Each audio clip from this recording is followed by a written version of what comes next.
Very good morning. It's wonderful to be here, and thank you, Arif, for the invitation today.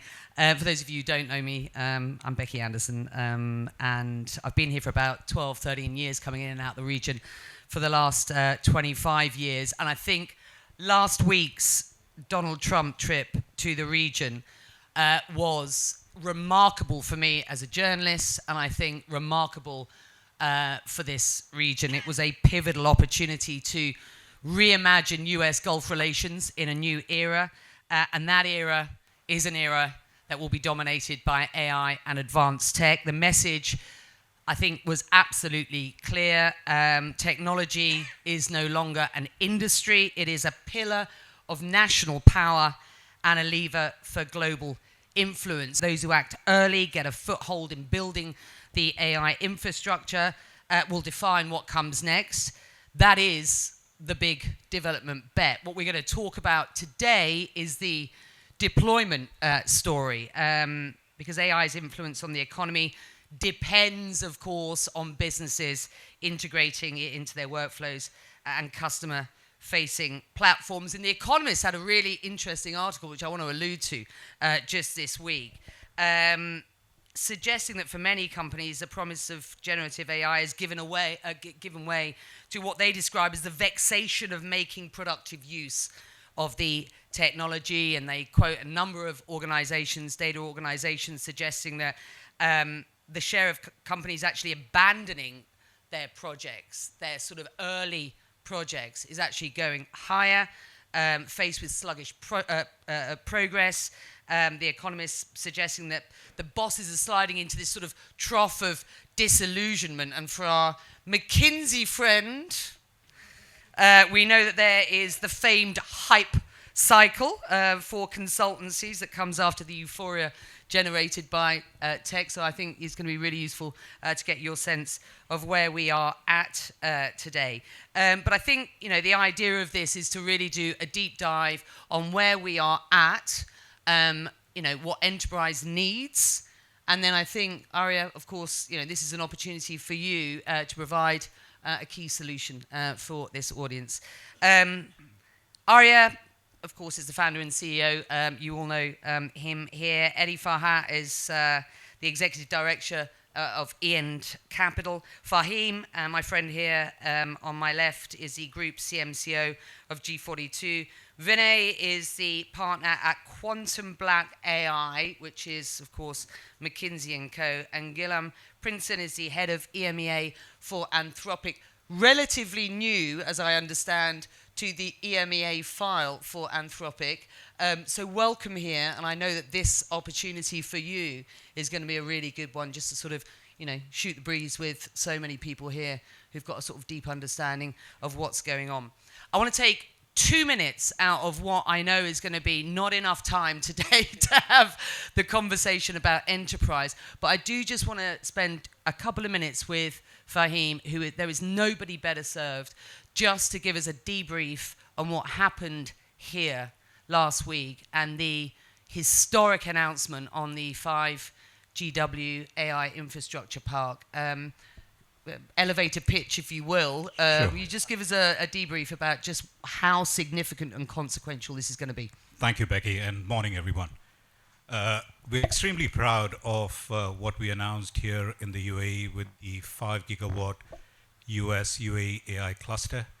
And to get that into context, I think it's very important to understand what we're dealing with here. We believe that AI is perhaps the greatest human invention that we have today with us after we found fire. And this is not incremental. It's going to pretty much change our social development as civilizations. And to do that, everyone's kind of looking at AI as this new Matrix-like thing that's very cool, very sexy, it'll change stuff, and the threat that comes from it. But if you actually look at a lot of stuff that Arya and his team does, is at the lowest common denominator, using it for efficiency and transforming that. Now, to do all this, what we are focused on is building the infrastructure So imagine this as the electricity grid, right? That's what we are building for enterprise businesses to function. Because minus that infrastructure, nobody can use the true power of AI. And UAE is going to be one of the global nodes to be doing that, especially to feed into the global south. It's a massive bet. It is a massive bet. It absolutely is. It pretty much redefines who we are as a country and what we bring to the global audience from an economic perspective and also prosperity. Thank you, and I hope that was useful. I know that those of us who live here, those of us who travel in and out of this country, will have been across the enormity of what happened last week. But I think it's really useful to get your perspective on it as well. All right, so we're going to spend the next 18 minutes talking amongst this group about why enterprises, to a degree, remain gridlocked by legacy systems and what I know Arya would consider outdated processes despite AI's promise. Let's just get there immediately. I want to talk about human AI integration. What does effective human AI collaboration look like, and how do enterprises get this right? And I want to talk about future-proofing. How can enterprises ensure their AI strategy remains relevant in what is a rapidly evolving technology landscape? So once we've done that, and we'll chat amongst ourselves on that, I want to take a couple of, I hope, very targeted questions from you guys. This is an opportunity for you to get some perspective from these guys, so please take that opportunity as well. And we should close this out, I think, at the top of the hour. So let's start. Why is it that enterprises, I started this by saying there is a bit of a lull going on, there is a bit of disillusionment going on after what has been, some early mover activity on enterprise. Why is it that people are getting a little bit stuck at the moment? Why are we seeing this disillusionment? And what needs to happen next? Well, yeah, thanks first for having me. And indeed, I'm very excited by what's happening in this region along the lines of what you said, and that's why I'm here today. To the question, I think that's it's a very broad question, and I think there are many reasons that we're going to talk about today. I think I might dive deeper on two specific reasons. One is this notion of trust. We actually are in a business of trust here, because this is a very new technology evolving very fast, and it can seem scary at some point, including for enterprise companies who might be wanting to take big bets but can be afraid of what's going to happen. I've heard customers saying, what if this thing breaks my bank? What if it takes all the money from my company? Like some things are you could think kind of ridiculous, but people are somewhat looking at this and being careful about what it is. And so I think that I'm saying this also because that very much ties back to the first principle of what we build at Anthropic, which is we build frontier models that rely on trust and safety. And that's been the case since day one. And we talk about it and we act on that day in, day out. So just an example, every time we get a model out there, a new model out there, very powerful models, we will have a set of policies to test them out. And if they enter one of the categories that we deem being potentially very harmless for the world, we will actually do hours and weeks and months of extra red teaming and training to make sure what release on the market is entirely safe. And that is very key to what we do. And that is something we're pushing across the industry as a standard. We like to make it a standard because it is not the case today. But we think for the benefit of adoption, but also in some way humanity, we better make sure that the models that are out there and more powerful are extremely safe. That's point one. Point two is what we're seeing in the enterprise adoption curve is that enterprises have very much adopted what I'd call the early adoption, relatively simple, mundane use cases of simple internal efficiency driving use cases. So I'm going to use this tool for data analysis. I'm going to use this tool for marketing content generation. I'm going to use this tool for internal chatbots. Those are relatively circumscribed, low risk. What we have not yet seen that much is large companies entirely transforming their business processes and core processes. And the reason, one of the reasons, and there are others, one of the reasons we're seeing for that is actually we talk a lot about agents, but we're on the road to that, and that's what enterprises need. What is an agent? What is a virtual collaborator? A virtual collaborator should do two things. One, it should have the ability to work autonomously for long periods of time, because that's how you actually get some real work done. Two, it has to have the power to take action. So ability to work autonomously and power to take action. Today, I mean, we're evolving very fast. I predict that in very little time we will have, on the autonomy side, models who can work hours on their own. That's where you're going to start to see the real impact and the real very wide possibilities for enterprise to be able to transform their core business processes, I believe. That's fascinating. Let's talk about what EAND is up to. What's your experience to date? So, from EAND Capital standpoint, we invest in technology startup, some of them being AI. And value in investing in AI is going to derive from the value that AI provides businesses. Enterprises use systems to manage a problem, which is complexity of scale. If you have 3 employees, it's different than you have 30,000. The way reassurance was derived is through rigidity. Actually, rigidity of existing system is a feature for compliance, finance, predictability of what the customer gets. And so there was this trade-off with how fast do I evolve, with how well do I give trust to my management and my shareholders that it's not going to act funny in production. I think where Agentic AI and efforts that are being done with some of the fellow panelists, especially Opus, is remove that false trade-off of how can I give you reassurance and how can I help you evolve every quarter how you serve your customers.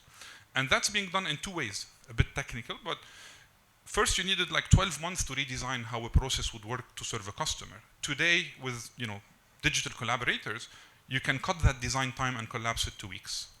The second, and there was a very nice paper yesterday by DeepMind, is like the amount of delegation you can give to agents is highly defined by how well they can explain back to you, right? And if you think about it in a human, if I get an intern, I will build confidence and I will grow their scope of agency based on their ability to evidence good execution and doing it. And I think the adoption into enterprises is going to follow this. First, help me design faster and make sure that actually you execute well.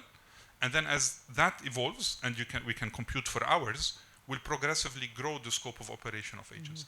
And so companies who are working on either of these are where we believe there will be value in investing, because they're going to be material driver for OpEx constriction, but also a strategic advantage kind of refinement for their companies. And so they bring value to their customers, they make money, we make money, right?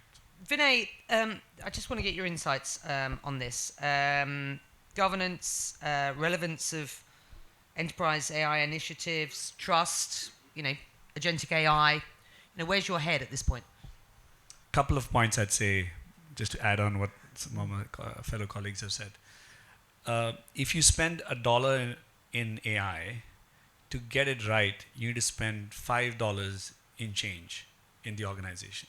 So a lot of institutions that have tried to go down even before agentic AI, Gen AI, even traditional machine learning models, a lot of institutions have taken this path of, I have a technology, I'm going to try to implement that, and that's going to work in terms of financial value. So we find that's not the case. 92% of institutions have not realized the value. But there are the 8% that have. And the ones that have, one element is this looking at change management. How does the organization look different? How does the processes look different? How do I upskill my talent to actually engage with this technology in the right manner, address some of the biases that they may have, but also realize the benefits that obviously shareholders and the management team are looking for and customers are looking for. So that's one point at least that's helpful. as I look at the leaders, there are a few lighthouses, there are a few in the region also. What they've done is they've taken a business forward approach to applying AI. What is the business objective on Drive? If it's around a call center, if it's around a credit risk processing for a bank, if it's for an insurance claims processing, what do I want to achieve? And then figure out what is it, what technology is it that's going to help me. It can be AI, it can be agentic AI, it can be even just basic digital process automation. But if you take a business forward approach, you typically do find some value being realized. Given what we've just heard, what are your sort of first thoughts? Well, we've been wrestling with this question for a little over 3.5 years on how should enterprises consume AI. There are kind of realities and issues with the tech and kind of how you can build it and how you can have security, how you can have trust, etc. But a lot of the issues are actually non-tech related, which is what the business needs, what are the processes. So a solution needs to have all of this incorporated to actually be usable. And a lot of the lessons we've learned were actually in the non-tech domains. There is, for example, a major principal agent problem where there's an antibody reaction in any enterprise of people sabotaging it because it's their livelihood on the line, right? It's not a joke. It's kind of their job loss. People fear change. But the reality is clear that every enterprise must rewire to survive. It's not even like an option. So how can you consume this pill? One thing that we really wanted to do when we were tackling this problem is to build a dream team of people that can really look at this and make an impact. So with each person here, we have a partnership. The only example that comes to mind is electricity. And oftentimes when we're in the room with the infrastructure point, we ask an enterprise, what is your electricity plan? You don't have one, right? It's just in every single thing you do is electricity, right? And the same with AI. You shouldn't have an AI plan. You should be business forward. What is the business objective that you want to accomplish? AI will enable that. AI is not an end in and of itself. If you think about when we invented electricity, which wasn't that long ago, by the way, what that entailed. Imagine you were living with an enterprise that didn't have power and somebody came and said, we can put a wire in. What does that look like? And what are the decisions? And what are the safety? It can kill you if you get electrocuted. Is it dangerous? What happens? It's that rewiring that needs to happen. And it's interesting because I want to bring you in here because we talked about the big development story, and you sit at the very heart of that with G42 and its group of companies. You are, of course, in and of yourselves, organizations that need to consume AI. You are enterprises. So I'm fascinated to hear just, the challenges that you faced, perhaps, and where you see the opportunities. So just to comfort everyone, we also have the carpenter's door syndrome. Just because we're G42 doesn't mean that we're AI native just yet. So I also have a day job where we run the marketing and communication for the entire group. And for the last 6 months, my mind has been very focused on the fundamentals of what needs to happen. Ever since our evolution, we have used the power of communication to influence, but we've only used it to influence ourselves as human beings. But today, the game has changed. If you just remove yourself from your jobs and look at your daily lives, we are pretty much run by apps, right? Whether you want to do your grocery, your laundry, your taxi, everything is apps. And they pretty much decide what you're going to do, what you're going to eat, where you're going to go. It used to be Google many years ago, but it's the apps. Now imagine this on Anthropic or ChatGPT. In a few weeks, you'll be saying, I've got a meeting in about an hour's time. I need to have the best miso soup in town in 30 minutes, and I want it not to be more expensive than 50 dirhams. The soup gets delivered, you like it, you enjoy it, and you tell your chat, save it for the next time I want to have my miso soup. What happened to those brands that you were selecting to pick the restaurant, to pick the delivery? It's all gone. So from a marketing perspective, suddenly you now need to influence not the human, but the API that's going to influence the decision.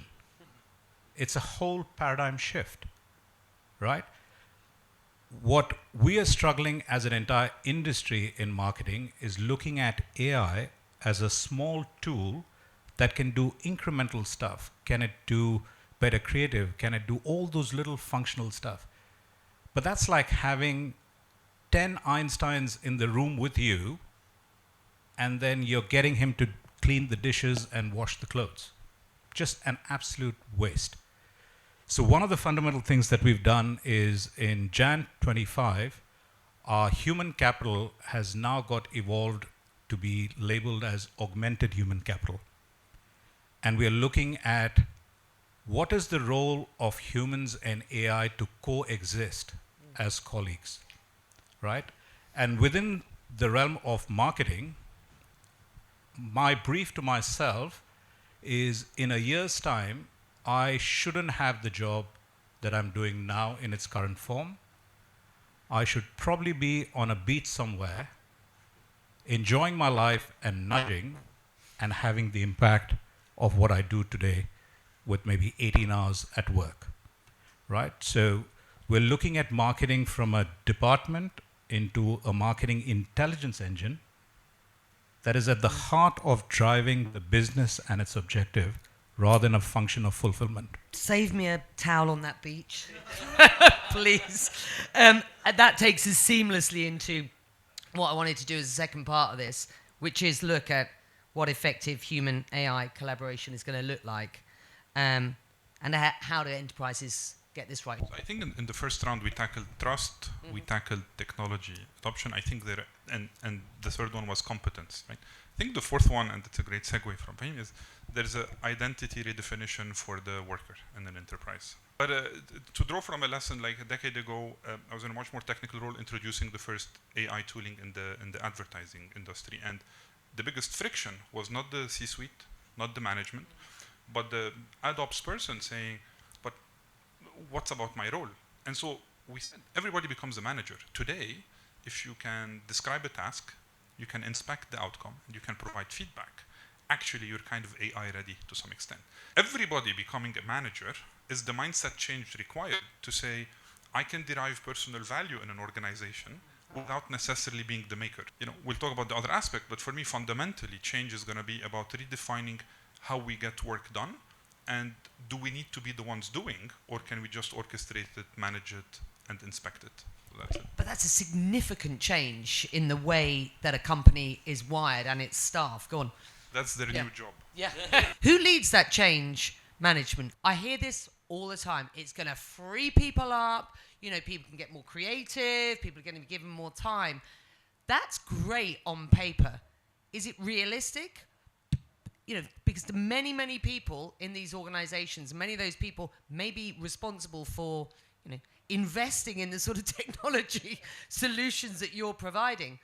You know, there is going to be an aversion. There is going to be reticence, right? This is a fundamental change that's coming along. I think where we've been focusing on this question of human AI interaction, the role of one, the other, is looking at what is the actual usage of Claude, of Anthropic, today by job. So we actually did a major mapping by job, by activity, amongst each job, et cetera, of what that looks like. And we came up with what we called an economic index of AI use on Claude, right? So that's the bias. Two really interesting things, I think. One is the majority, when you look at, is AI augmenting or replacing human work? The majority of the AI usage today is actually about augmenting today. Less than half, less than the majority, is about replacing. Point one, across jobs. So I think like that is one element. Another really interesting element is that depending on the jobs you're talking about, that ratio of replacing versus augmenting changes dramatically. And I think the one major example today that is arguably the highest use case in the world, well, at least it is on Claude from what we're seeing, it's over. Over a third of Claude usage is on coding. Coding jobs have a different split. And so it's roughly 80% of coding jobs is AI is replacing, 20% is augmenting. Now, to your point, the really interesting part is even in the replacing part, there are feedback loops because you just can't, like today, you can't just let the thing run. And so I think, what is our opinion on that? It's not that we have an opinion. It's that we try to lay the facts out. And what we do with enterprise is we say, listen, these are the facts. How do you as a company want to play with that? Right. How do you as a company want to go faster on this or on this? And how do you as a company want to transform? But these are the facts of if you use these tools, this is where it's going. And Guillaume, you keep saying today, which takes us seamlessly to the third part of what I wanted to discuss today. The question for so many businesses is or enterprises, how to ensure that their AI strategy is relevant today and tomorrow and the next day when the technology is rapidly developing. Nobody wants a system which is going to augment but not replace staff if the competitor has a new system bought tomorrow which is going to replace. Sorry Khalid, but it just makes more sense. The level of aperture is quite interesting when you think about the human AI integration, and we go kind of deep. If you go really philosophical, it's like, what is the role of a human now, right? Like, there's a lot of indications that maybe the age of science is over, the age of mathematics, the age of the mathematician is over, right? Where there's no human that can do the calculations per second. So what do? We took a lot of pride in our engineering. If you look at it from first principles, the way we see it is there's a lot of roles humans do that are soul crushing, that are kind of repetitive work that I think is the first thing that we can automate. And humans then start working on the protein, right? The edge cases, the things that are quite interesting, the parts of their day that gave them joy becomes more and more and more and more. But for us, where it gets even more complicated, and we'll go through that a little bit later, is for some reason, the economy that we inherited from our forefathers unitized work of man by time. And the kind of, there's a lot of times on future proofing, we think about what will be a commodity, what won't. Like, where do you put your chips that will stay relevant? And if you're not careful, with the next iOS update, you're out of business, right? It's like so fast. So we think ultimately economics is the allocation of scarcity, and what is scarce is time. And that is the kind of fundamental thing that will stay. So why are we selling it for an hour, whereas I don't care if it takes you an hour to do something or 2 hours. Why should I pay more for 2 hours? I'd probably pay more if you do it in 10 seconds, right? So the unit of time has to be rethought, and that is a fundamental question. So we think that labor, or human, will move towards an output-based pricing model. It happened in Uber, right, where you used to have salaries as a driver, and now it's output-based. You do a ride, you get paid. You don't do a ride, you don't get paid. So we think knowledge work, which is this 1 billion human beings earning 12 trillion a year, will get repriced from time-based compensation to output-based compensation, and that has massive ramifications. And then where we see the human stay, which is future-proofed, is on both sides of a kind of piece of work, which is what is the intent, which is what is the prompt, we call it, but what is the spark of the human? And then on the last part, which we call supervised automation, is kind of like somebody needs to hold the liability if you get sued. And that is kind of, there's a minimum fee a human will require to give you their signature and their liability. Yeah. So I think it's on these two sides. I know Eddie has a lot of thoughts here. I think 2 sentences. If getting what you want becomes so cheap, it's very important to know what to want. That's one. And I think it will cause a lot of existential crisis. And 2, I think, how do we also check that we got what we wanted? There is always going to be a role for that. If today I was an executive working remotely, I have no social life. What I send through email or back, is it a colleague next to me? Is it a colleague in another country? Or is it an agent? At the end of the day, there is a point where the box stops and there is a validation. think these are two things. Maybe just to answer your question, I think the way to your question on institutions, what happens if new tech comes tomorrow, future proofing. I think my view on this one is it raises a bar on institutions to think of what is their true value proposition. If their value proposition was, I have an anthropic model that is using, let's say public data to do something for my customer, that value proposition may not remain. Not because the model is wrong, because the value proposition that they are going to consumers is the wrong thing. So because with the future, the way you think of technology, the way you think of your talent, your people, the way you think of your customers and distribution, all of this has to be rethought, because what is your true value proposition? Why would that person order the miso soup from your app versus any other app? So I think that's where the question of future proofing has to be. It can't be this technology is the right answer for me to future proof. It's the actual holistic view of, okay, what does the customer need? What am I bringing to the table that's unique? And how am I going to change? Because change is going to happen. Today, the customer might want miso soup. Tomorrow, he might want nothing related to Japanese cuisine, right? He might want to go to Italian. So how do you then actually have the model flexibility in your entire organization to address that and the people behind it? This has been amazing. You got 5 experts here on how enterprises should consume AI. Let me take a couple of questions from you guys. Thank you so much, guys. This is really exceptionally interesting. I really enjoyed this panel. Probably one of the best panels I've seen in 2025. My name is Mohammed. I'm CIO of Noya Capital, Dubai and Belgium-based multifamily office focused on growth. We are on the cap table of applied AI. The question I had is, I wanted each of you guys to make a prediction, because I love the fact that you had bold statements, and I think the examples you gave are really, really great. I wanted to make you ask you guys to make a prediction to say, you all mentioned that augmentation versus replacement right now is at 2080, etc.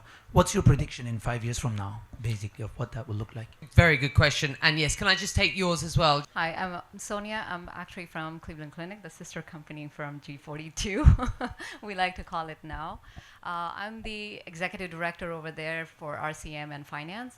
My question is pretty much like, how do we as your customers, your future customers, or how do we partner with that change management? Because we not only saw this from, generative AI is like next level, but even at the RPA level, we did see human sabotage happening and a lot of fear and disengagement. So.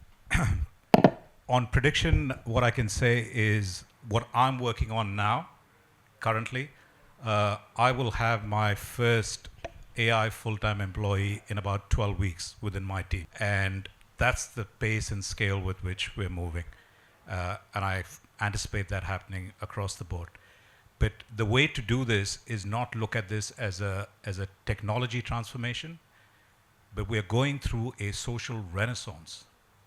It's a human transformation that is happening, and technology is just the agent that is catalyzing that change. If you look at it from that perspective, it is not about what you need to change in your business, but will your business even hold true going forward? Because there will be businesses and industries that will not exist, but there'll be a lot new ones that'll come.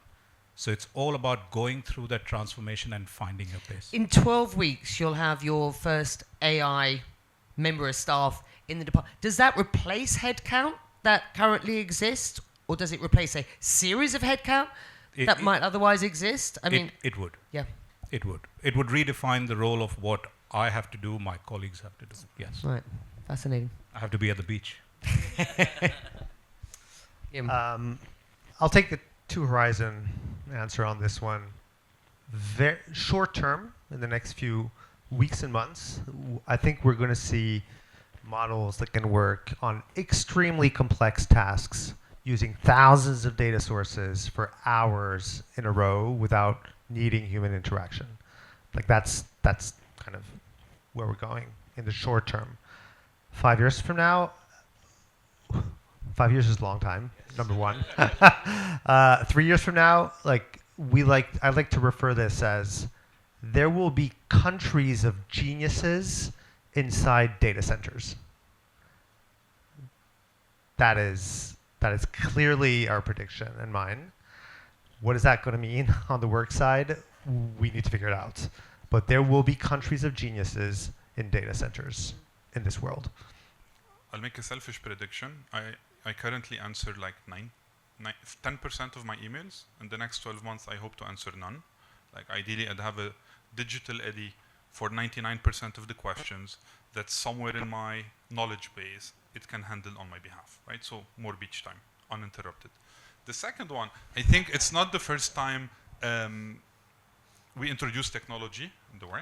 And I think the more the industry is regulated, the more there is formal verification, the more you can build verifier agents without a human. I think that's where we're seeing actually the counterintuitive entry of innovation, is that the industry is in between where a human needs to verify. It's a bit, good is not defined narrowly.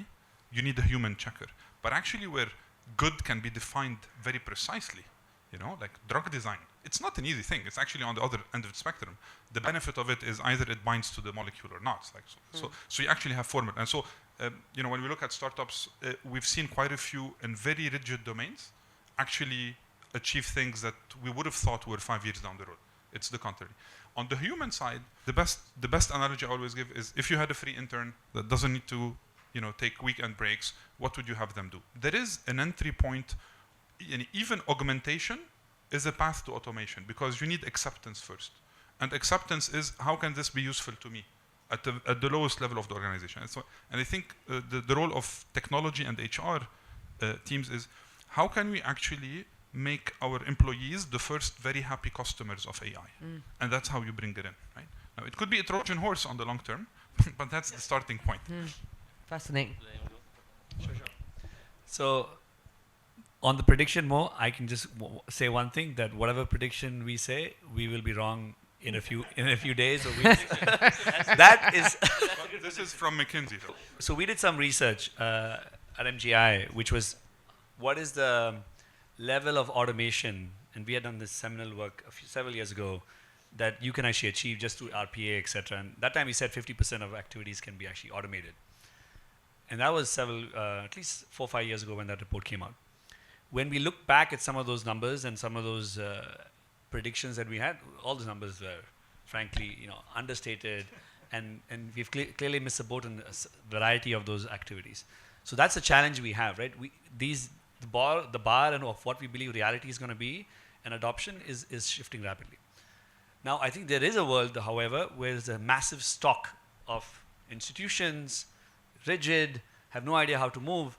Those institutions are going to struggle over the next several years, right? And so the question for us would be is, not only from an institutional standpoint, also from a societal standpoint, how do we help people move and shift in the right direction? Because I do agree that there are going to be a lot more Eddies who are going to enjoy the beach, but there will be a few others who haven't figured out how to use the digital Eddie, right? So how do you figure out and help that particular person? I think what we've seen in our own data is we've increased the productivity per person around 8x, right? So I think by the end of summer it'll be around 10x, which means you need 10% of people to do the same amount of jobs, but with a higher accuracy, right? So our accuracy has gone up 18%. So it's not the old trade-off of productivity of like faster or quality.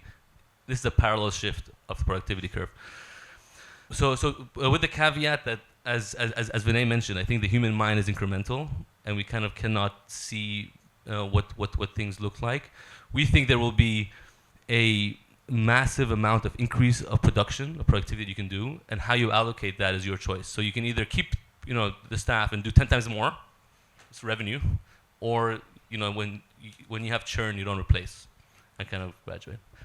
With your question, this has been the bane of our existence, and it's where kind of reality hits the road. Our experience is really strong executive sponsorship. So when you have that sort of internal politics, there's a moment everyone fights and there's sabotage, and it's very smart sabotage. They like upload erroneous stuff to show the AI is wrong, to make the case in a way that's like they collaborate because it's their life, right? But there's a moment when the ship has sailed and they know it's happening that the politics shifts, where now they want to be heroes, now they want to fix it, now they want to be the first to use it. So the sooner the directive from the top is not we're exploring a POC or a pilot to see if it makes, then they have a chance to kind of sabotage it, but it's happening. You're either on a ship or you're not, and then, you know, it removes a lot of that gamesmanship. That's fascinating. I know you had a comment to make on this as well. Yeah, just two things. One is a pharmaceutical company that adopted AI very early on, and it did it in its human resources team. They have about 8,000 people in the organization. The most trusted person in that human resource team is the AI bot. It has no frame bias, no gender, none of that. But what it has done over the last 5 years, as it has increased productivity in the organization by 37%, but innovation has gone up to 72%.